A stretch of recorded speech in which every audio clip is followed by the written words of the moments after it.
Դες ես եմ երբ կգա։ Ես եկել Համացանցում մեծ աղմուկ է բարձրացրել լրագրող Սյուզի Բադոյանի հրապարակած սկանդալային տեսանյութը, որտեղ քաղաքացուն բռնության են ենթարկում, հայհոյանքներ հնչեցնում։ Ըստ լրագրողի աղբյուրների, տեսանյութում խոշտանգվող տղամարդը ենթադրյալ հանցագործի հարազատն է։ Նրան բռնության են ենթարկել, որպեսզի կասկածյալը ներկայանա իրավապահներին։ Սյուզի Բադոյանը հայտնել է, որ ըստ իրեն փոխանցված տեղեկությունների, խոշտանգումն իրականացվել է ոստիկանության Երևանի վարչության պետ Հայկ Հարությունյանի գիտությամբ եւ բաժիններից մեկի պետ Ռազմիկ Գասպարյանի թողտվությամբ։ Իսկ ցուցմունքը խոշտանգման եղանակով գործել է քրեական օպերլիազոր Հայկ Հակոբյանը։ Միջադեպի վերաբերյալ ներքին գործերի նախարարությունը հայտարարություն է տարածել, նշելով, որ անձին բռնության իրականացրած եւ հայհոյանքներ հնչեցրած ոստիկանի լիազորությունները կասեցվել են։ Ներքին գործերի նախարարի խոսնակ Նարեկ Սարգսյանը հայտնել է, որ նշանակվել է ծառայողական քննություն եւ առերևույթ հանցագործության վերաբերյալ արդեն տրվել է հաղորդում։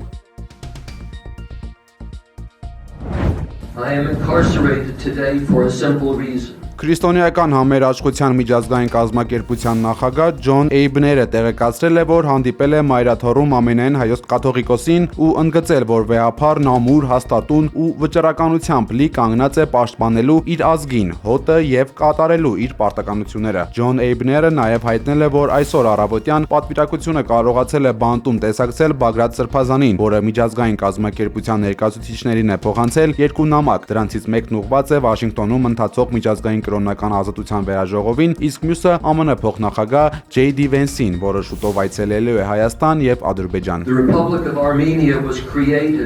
Այսօր առավոտյան նաեւ կարողացանք բանտում տեսակցել Բագրատ Գալստանյանին։ Նա նույն բանտախցում է, որտեղ 1937 թվականին սպանվել է հենց իր անունը կրող Բագրատ arczepiskopos Վարդազարյանը խորհրդային ուժերի կողմից։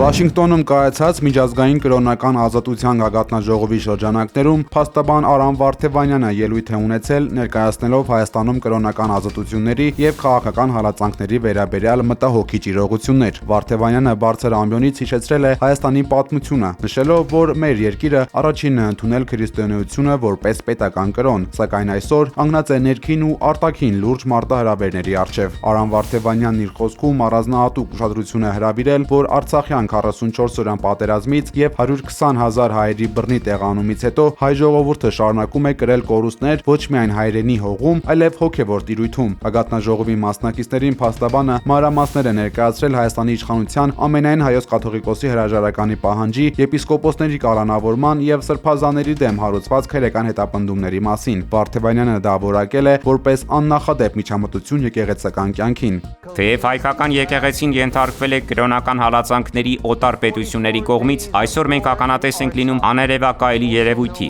միջամտության մեր եկեղեցու վրա Հայաստանի կառավարող ուժերի եւ կառավարության կողմից։ Անցյալ գարնանից սկսած Հայաստանի կառավարության առաջատար դեմքերը գործադիր իշխանության պահանջել են ամենայն հայոց կաթողիկոսի հայ սուրբ եկեղեցու առաջնորդի հրաժարականը։ Սա նույնն է, ինչ եթե կաթոլիկ երկրի առաջնորդը պահանջեր Հռոմի պապի հրաժարականը։ Առաքելական եկեղեցու 4 եպիսկոպոսներ շարունակում են կալանավորված մնալ։ Մեր առաքելական եկեղեցու 6 սրբազանների մեղադրանք է ներկայացվել, սահմանափակելով ազատ տեղաշարժը։ Այս մեղադրանքները խախտում են պատշաճ իրավական գործընթացը եւ հակասում են իրավական երաշխիքներին։ Վարդևանյանը հայ առաքելական եկեղեցու խոշորագույն բարերար Սամվել Կարապետյանի գործի մասին եւս խոսել է գագաթնաժողովում։ Նա նշել է, որ Սամվել Կարապետյանն ավելի քան 200 օր անցկացրել է անազատության մեջ խիստ ծանր պայմաններում։ Նրա ձերբակալությունը հաջորդել էր եկեղեցին պաշտպանելու պատրաստակամության մասին հայտարարությանը, ինչը ի դեպ փաստաբանական համայնքը անվանել է կրոնական եւ քաղաքական հալածանքների ակնհայտ դրսեւորում։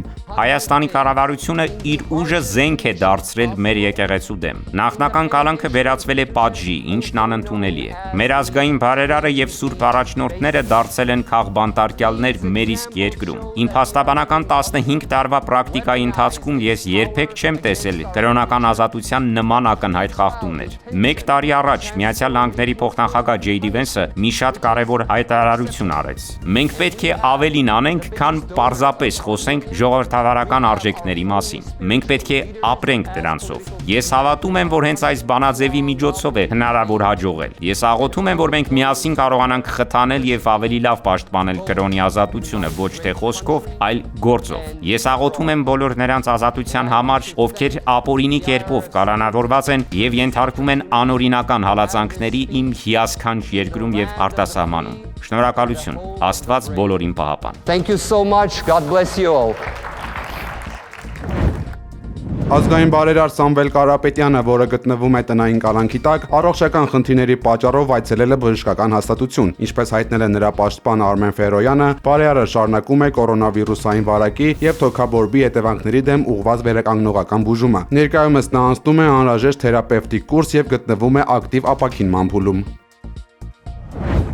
Տաշիր արենայում կայացել է ազգային բարերար Սամվել Կարապետյանի գլխավորած ուժի հանդիպումը համակիրների հետ։ Երևանցիները հնարավորություն են ունեցել անկաշկանդ մթնոլորտում ինտերակտիվ հարցուպատասխանի միջոցով ծանոթանալ Սամվել Կարապետյանի ծրագրերին ու առաջիկա անելիքներին։ Մասնավորապես երևանցիներին է ներկայացվել Սամվել Կարապետյանի 5 քայլերը դեպի ուժեղ Հայաստան տնտեսական ծրագիրը։ Ներկաները Նարեկ Կարապետյանին ու թիմի մյուս անդամներին հարցեր են ուղղել ոչ միայն տնտեսական ծրագրի, այլև իրենց հետաքրքրող այլ ոլորտների վերաբերյալ։ Ես շատ եմ ուզում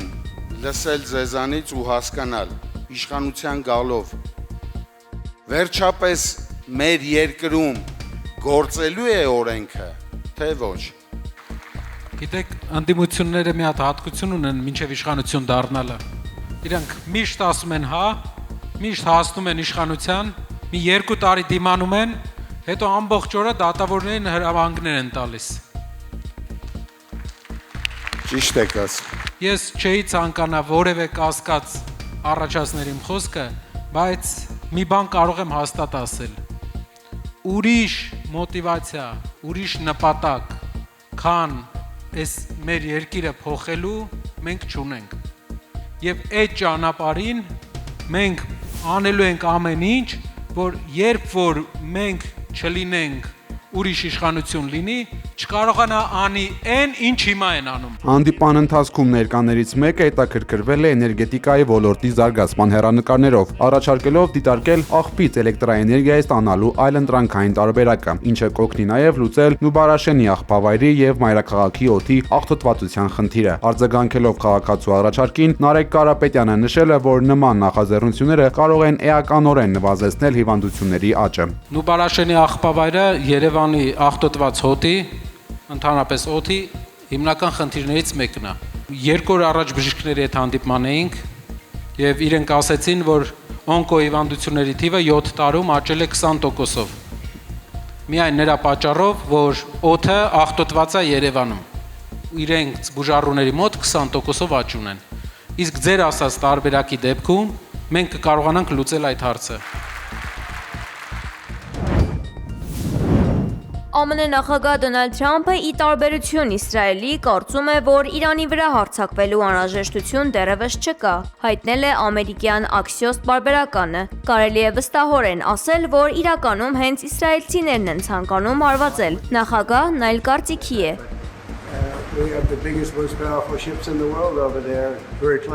Պարբերականին հայտնել է ամերիկացի անանուն մի պաշտոնյա։ Նա շեշտել է, որ 2025 թվականի հունիսին, երբ ԱՄՆ-ն հարձակվեց Իսլամական Հանրապետության վրա, Թրամփը Թեհրանի միջուկային ծրագիրը համարում էր իրական ու անմիջական սպառնալիք, սակայն այժմ նա այդպես չի կարծում։ Այս ամենի ֆոնին ԱՄՆ բանագնաց Սթիվ Ուիթքոֆը ժամանել է Իսրայել։ Նա կհանդիպի վարչապետ Բենյամին Նեթանյահուի եւ բանակի գլխավոր հրամանատարի հետ։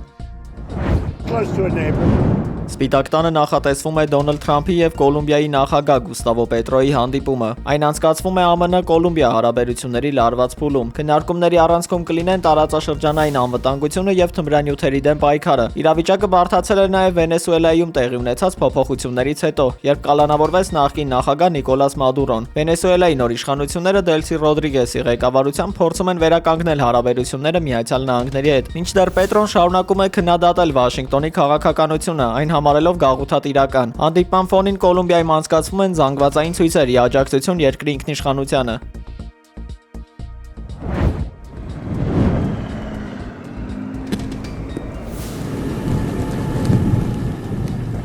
Ճապոնիայում առատյան պատճառով 30 մարդ է զոհվել։ Որոշ շրջաններում ձյան շերտի բարձրությունը հասնում է ավելի քան 2 մետրի։ Փողոցներում երթևեկությունը դժվարացել է, մայրուղիներում խցանումներ են։ Միջադեպերի հետևանքով 290 մարդ վնասվածքներ է ստացել։